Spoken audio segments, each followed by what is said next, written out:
Are you ready to paint me?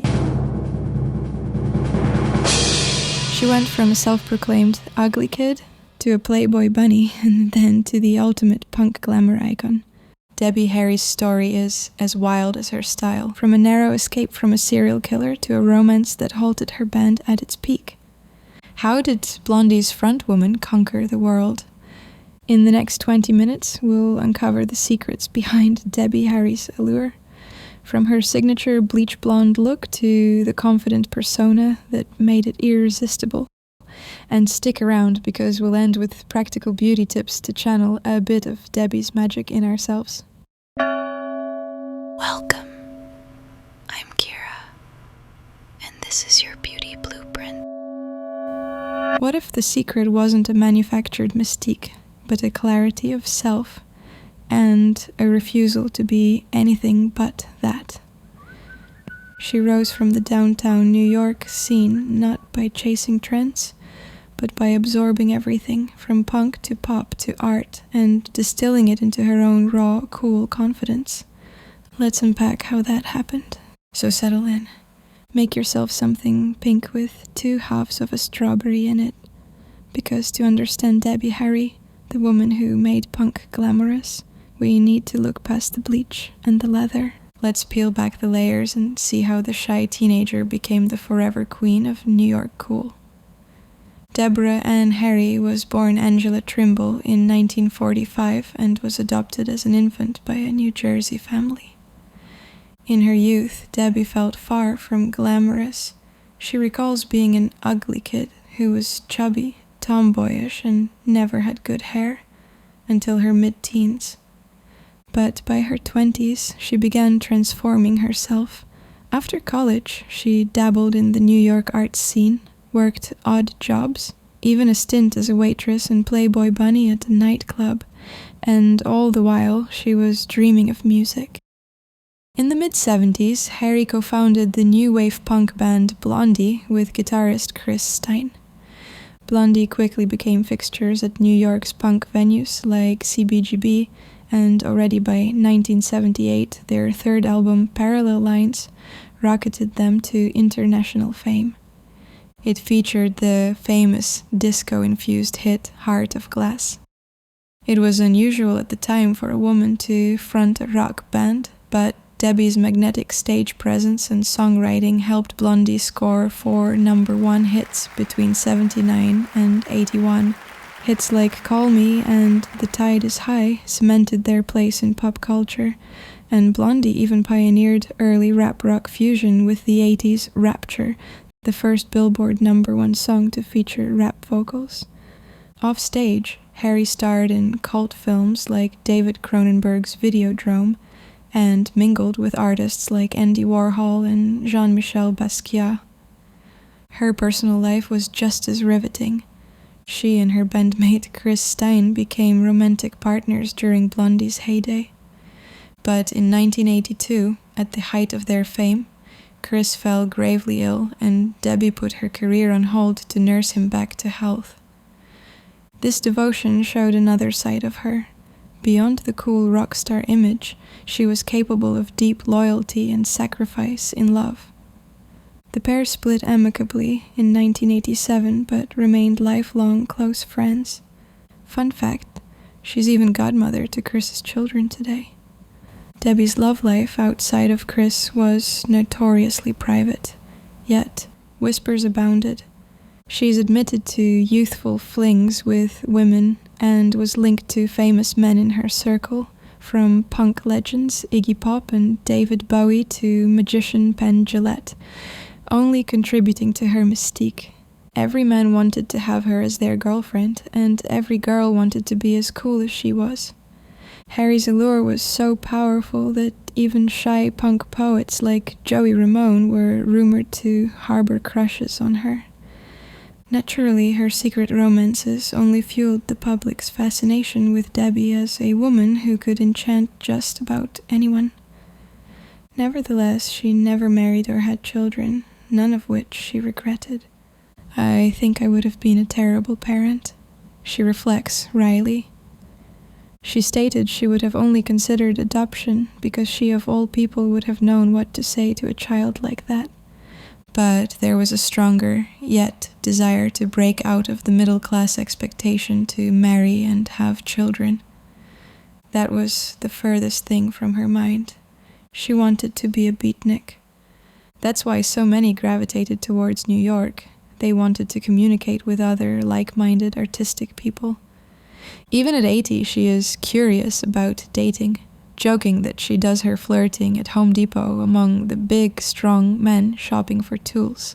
Age hasn't dimmed her spirit or her flirtatious sense of humor. Before we get into the big whys of Debbie Harry, here's a curious anecdote or two that show her life's stranger side. In her memoir, Debbie revealed that in the early 70s, she narrowly escaped an encounter with serial killer Ted Bundy, who had lured her into a car in NYC. She noticed there were no door handles inside and managed to scramble out to safety. True or not, the story only adds to the legend. Well, Debbie has had some almost unbelievable brushes with fame and danger. Another involves David Bowie. She claims Bowie thanked her for procuring him some drugs in the 70s by dropping his pants to show her how very well endowed he was. "Can I fuck you?"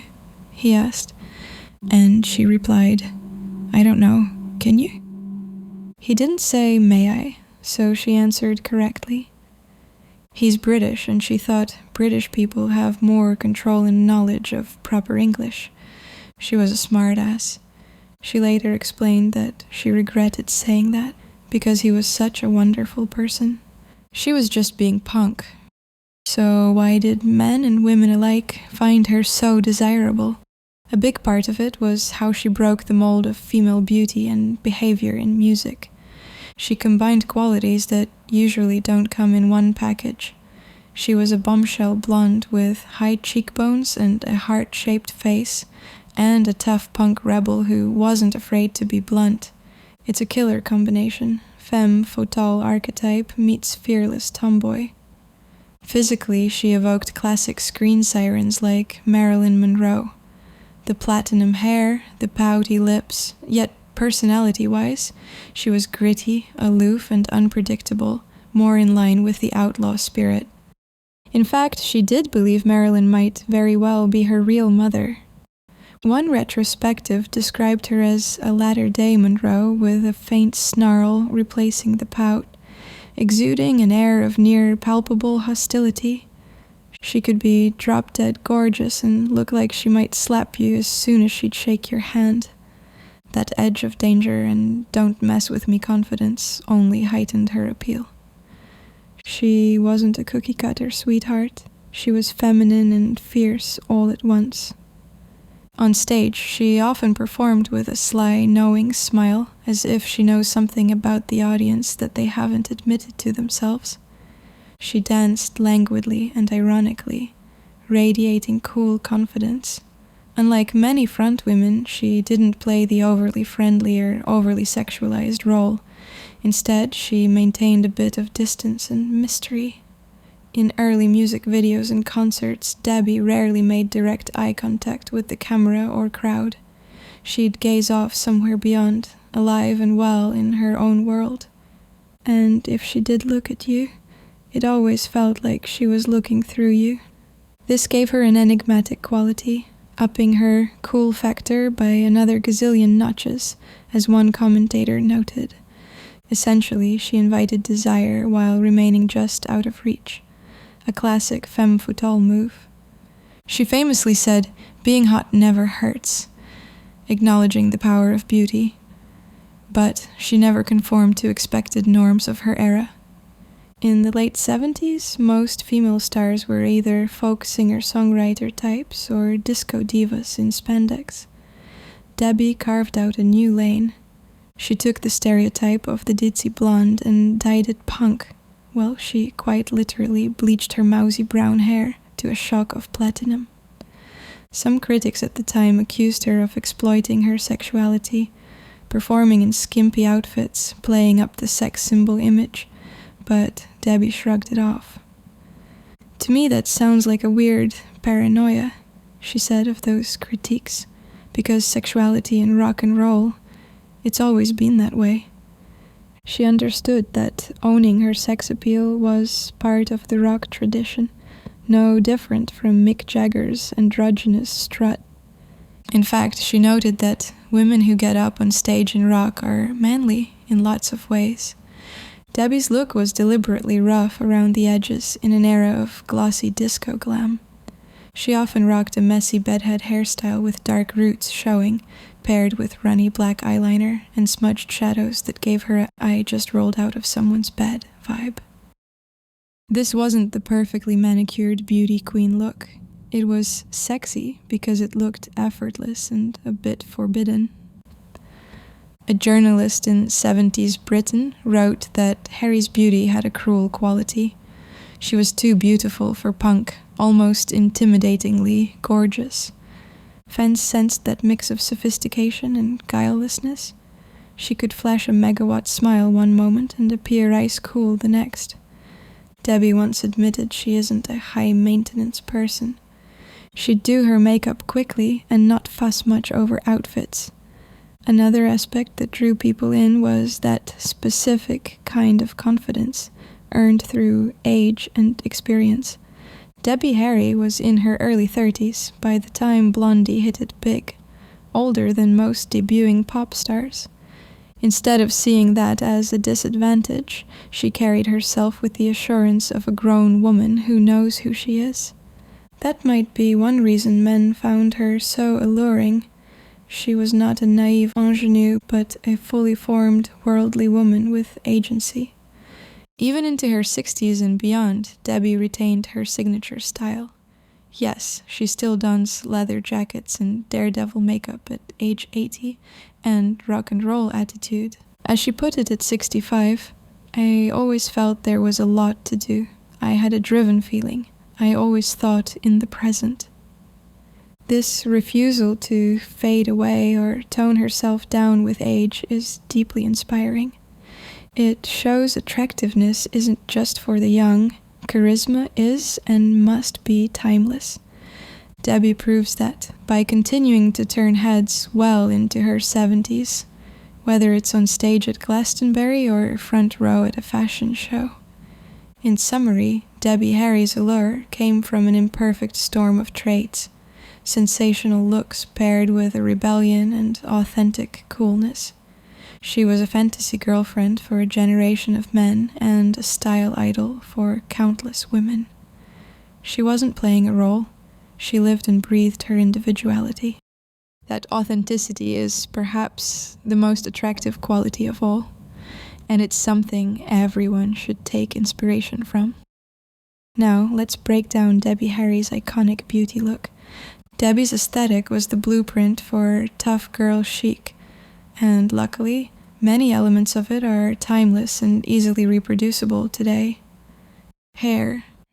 The first thing everyone notices is Debbie's wild platinum mane.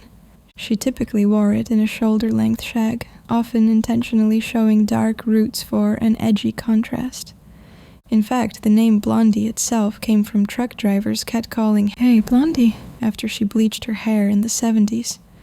To recreate this, if you're up for a commitment, consult a professional colorist about going Debbie blonde. Well, you can also opt for a high-quality platinum wig for a temporary transformation or a tryout. If you dare to DIY, Debbie's own approach might inspire you. She still home bleaches her hair to this day so she can multitask at home. Should you try this, be sure to use a good bleach kit and toner to get that ice blonde shade once you manage to get your hair to level 10 blonde. The lightest, the best toner I know is Wella Illumina 10.69. It is the one I use, myself forever a crystal white blonde lover, and always do deep conditioning treatments afterwards. Bleached hair needs TLC. A purple toning shampoo is a must to control brassiness once you've got your blonde. For all of the above, the Olaplex hair care system is still the most trustworthy. And don't worry about keeping it too perfect. Part of Harry's charm was the slightly grown out roots and messy texture. To style, apply a texturizing spray or mousse and give your hair a rough blow-dry or scrunch with your fingers. Think rock and roll bedhead. Volume at the crown, a bit of wave or curl, but nothing too polished. If your hair is longer, you can mimic Debbie's 70s vibe by French braiding damp hair overnight and then tousling it out in the morning for loose crimps and volume. Finish with a light hair wax or pomade to define pieces and allow the flyaways. This look should scream, "I woke up like this after a night of partying." For this, Tiggy Bedhead is a hairstyling classic. Debbie Harry's signature makeup can be summed up as dramatic eyes, otherwise low-key face. According to her longtime makeup artist, she's most Debbie with a dark smoky eye and a pale lip. She comes alive with that classic look. Let's start with the eyes. Get yourself a good black or deep charcoal eyeliner, pencil, something that smudges nicely, and perhaps a smoky eyeshadow palette. Go for gray, black, maybe a touch of shimmery silver. I tried many and recently settled on the Pat McGrath Permagel Ultra Glide Eye Pencil, also used by the It Girl Gabriette. Line your eyes generously, then smudge it out with a fingertip for that imperfect lived-in effect. Apply a charcoal or matte black shadow over the lined waterline and to the outer corners, and even blend it into the crease, creating depth and that slightly hollowed rock-chic eye look. Don't shy away from going heavy. On stage, Debbie's eye makeup was deliberately over the top, with clumpy spider lashes and thick eyeshadow framing her eyes. Load up on mascara. In fact, pile it on a bit messily to get those chunky spider lashes. A volumizing mascara that builds texture is ideal. The goal is a smoky, slightly smudged rock and roll gaze that screams punk glamour. While the eyes take center stage, the rest of Debbie's face is comparatively simple. She often kept her skin pale and matte, fitting her pouting and pale as uncooked bread complexion. Debbie never sported a heavy bronze or tan. Embracing a natural fair skin was part of her look. A bit of matte powder can help if you want that 70s matte finish, but skip heavy contour. Debbie's cheekbones were naturally sculpted, so a subtle sweep of blush high on the cheeks will do. Do consider NARS for this, translucent powder for setting, and the famous Orgasm blush for cheek color. In the late 70s, she sometimes rocked a more obvious rouge blush, so you could dab an extra layer or two for that effect. Just don't overblend. A hint of 80s style blush placement can nod to her look. Debbie frequently wore a surprisingly nude or soft-colored lip, especially when her eye makeup was intense. She has actually said the one product she'll wear every day is lipstick. Her on-stage choices did range from cherry red in some performances to a peachy nude in others. To emulate her classic Blondie look, go for a nude or light pink lipstick with a satin or matte finish. Think of shades like Max Meth or Creme Nude. You can even just use a bit of foundation or concealer on the lips, topped with clear balm or Vaseline to get that pale lip effect Debbie loved. A very 70s punk trick. Alternatively, for an 80s Debbie twist, try a red lipstick. In many of her iconic photos, Debbie's eyebrows were relatively light or thin. It was the style then, so if your brows are very thick, you might groom them a bit finer. She wasn't known for strong brows. The attention stayed on her eyes, lips, and, of course, hair. Finally, nails and extras. Debbie didn't over-accessorize. She often wore black nail polish or a bright color, which today still looks edgy. She proved recently that a punky black manicure has no age limit. Feel free to paint your nails a glossy black, deep, vampy red, or even a gritty metallic shade to complement the rock look. If I were you, I'd go for OPI nail polish. Just pick a shade and you'll be set for a couple of good nail days. Jewelry was minimal, maybe a simple chain or some cool bracelets, because her style was low-key outfit, high-impact hair, makeup, and throw on a pair of oversized sunglasses for instant rock star attitude. Debbie was frequently photographed in those. They add mystique and are also great if you're a bit shy about heavy eye makeup in daylight. While this video is mainly about beauty, the clothing is also worth a quick note in Debbie's case. She pioneered the high-low mix of feminine and punk. Leather or denim jackets, a staple in her looks to add toughness. Graphic t-shirts or tank tops, often ripped or distressed, paired with tight jeans or a mini skirt. A now basic combo she made iconic. Debbie rocked thigh-high boots often, adding drama to short hemlines. She wasn't draped in glitz, the vibe was a bit undone. Debbie did a lot of monochrome and black and white outfits, but she also played with pops of color and prints. Don't be afraid to add one bright piece to an otherwise casual outfit, it catches the eye. The overall goal is effortless sex appeal. Don't worry about every hair in place or pristine makeup. The Debbie effect is slightly mussed, a bit imperfect and raw, yet utterly confident. If you strut into a room in a DIY dyed blonde hair, smudgy eyeliner and vintage top with the attitude that you're a rock star, you're living the Debbie Harry blueprint. In her own words, I like to look good and feel good in what I'm wearing, but I don't like to super fuss. So throw on your ensemble, give your hair a shake, and own it. Now onto the skincare and beauty secrets. Against all odds, Debbie has aged remarkably well, and part of that is due to some consistent habits.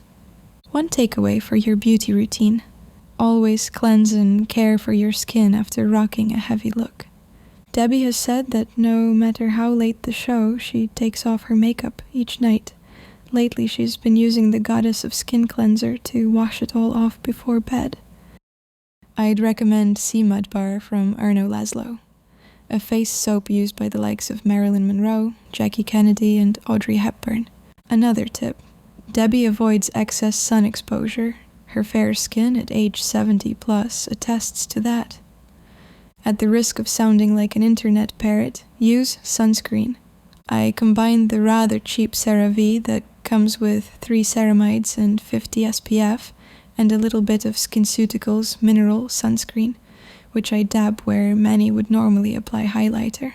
Its white mineral hue some people complain about can come in handy.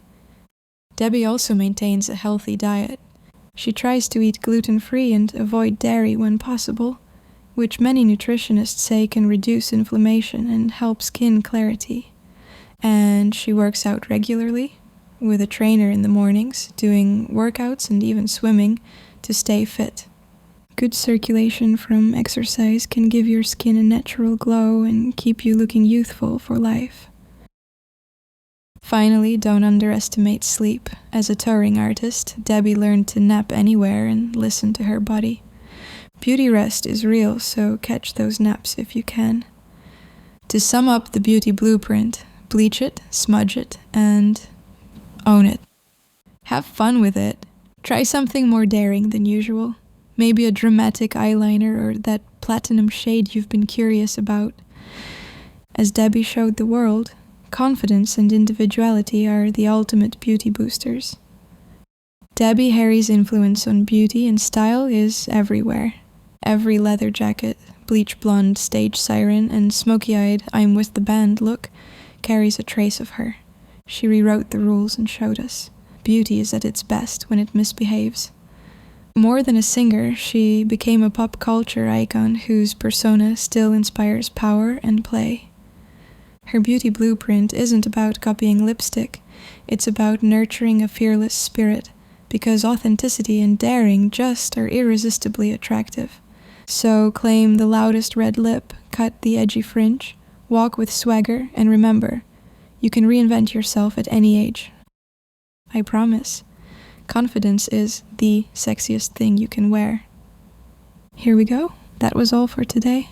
Don't forget to like and subscribe. That would help greatly. And I will see you next week, or maybe even sooner.